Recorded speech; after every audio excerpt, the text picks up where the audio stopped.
Earth Abides ends its 6-episode run on a high note by featuring several emotional moments before leaving viewers with a memorable lesson.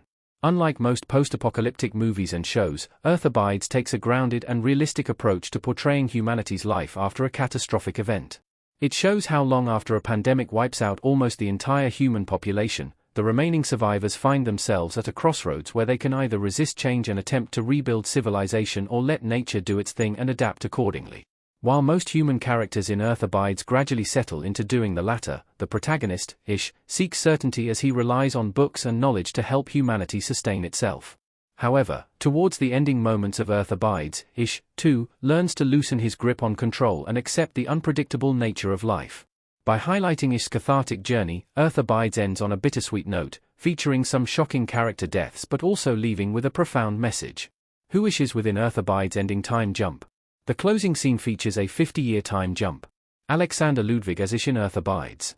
Before the closing credits of Earth Abides finale start rolling, the show features a 50-year time jump in which Ish walks in the wilderness with a young man. Proud of how far he and the survivors have come, Ish hands the man his hammer while explaining how, regardless of all the variables they face as humans, the only constant in their lives is that the Earth always abides. With this, the older version of Ish gives his responsibilities to the young man revealed to be Heather's oldest son. While Ish reaches the end of his timeline, the show's closing scene establishes that a new generation of humans will continue to sustain themselves in the ever-changing world.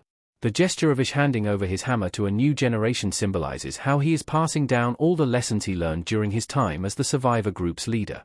At the same time, it also highlights how Ish is ready to accept his own departure while believing that the next generation will be able to carry the torch and thrive in the world he helped sustain. Why Ish and the survivors move to Point Lobos in Earth Abides ending. They follow their intuition. Ish always grew anxious when new survivors joined their community and worried that the involvement of new people would ruin what he and Emma built together. While he was initially wrong about many new additions to their community, his concerns about Charlie's involvement were right on the money.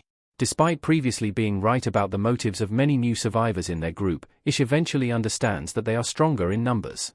He realizes that humanity can only survive if they hold on to their faith and grow their community as big as they can. Therefore, when the survivor from Point Lobos invites them to live with them, Ish cannot help but accept the offer. Ezra remains a little apprehensive about making the move, recalling how trusting Charlie led to disastrous consequences. However, he, too, eventually agrees when all others in the community show immense eagerness towards making the move. The final time jump in Earth Abides ending proves that Ish and the crew's decision to move to Point Lobos benefited them and improved their odds of surviving in their changing world. Joey's death and its impact on Ish explained. Ish initially struggles to find a reason to live. Elias Leacock as Joey in Earth Abides. After Joey's death, Ish starts to question everything he stands for. He struggles to find a reason to sustain humanity in the post-apocalyptic world and wonders if meeting other survivors was ever worth it. Infuriated by his son's demise and the sense of helplessness it dawns upon him, Ish even covers the massive notice Emma previously put out to attract more survivors to their place. However, the more he accepts his son's death, the more he realizes that he and the other survivors must let go of their desire to seek control. Ish learns to embrace the fact that he found Emma after the pandemic when he was on the verge of believing that all humans had perished.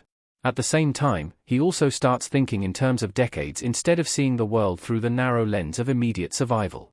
He understands that more humans will die in their quest to survive and sustain, but that should never stop the survivors from continuing to rebuild. Throughout the series, Ish relied on books because scientific facts and procedures gave him a sense of control.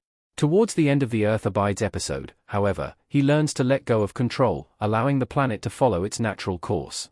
This helps him manage the things he can control while relieving himself from the burden of dictating everything around him. Meaning of 147225 explained. The numbers point towards a radio frequency. Alexandra Cross as Heather in Earth Abides. While recounting how Rafe died, Heather reveals she and Rafe often encountered the number 147,225 written on walls and rocks. However, despite their best efforts to find out what it meant, they never truly understood its meaning. In Earth Abides' final moments, however, Ish connects the dots when Heather tells him about the numbers. He realizes that the numbers could be a radio frequency and enters them on the radio he built through the instructions in his son's journal. Everything falls into place when the radio signal connects them to a new set of survivors living in Point Lobos. Why Corey keeps Rafe's killer's identity a secret. He understands the consequences of telling the truth. Silas attacks Kaif in Earth Abides Episode 6. When Heather tells Corey about the events surrounding Kaif's death, she mentions the killer had a tattoo of a flame on his arm. This makes Corey realize that the killer might have been Silas because his tattoo matched Heather's description. Although he initially considers telling Ish and the others about who might have killed Kaif, he realizes it would cause more harm than good. Ish decided to let Silas go when he supported Charlie and realized he was a threat to their community.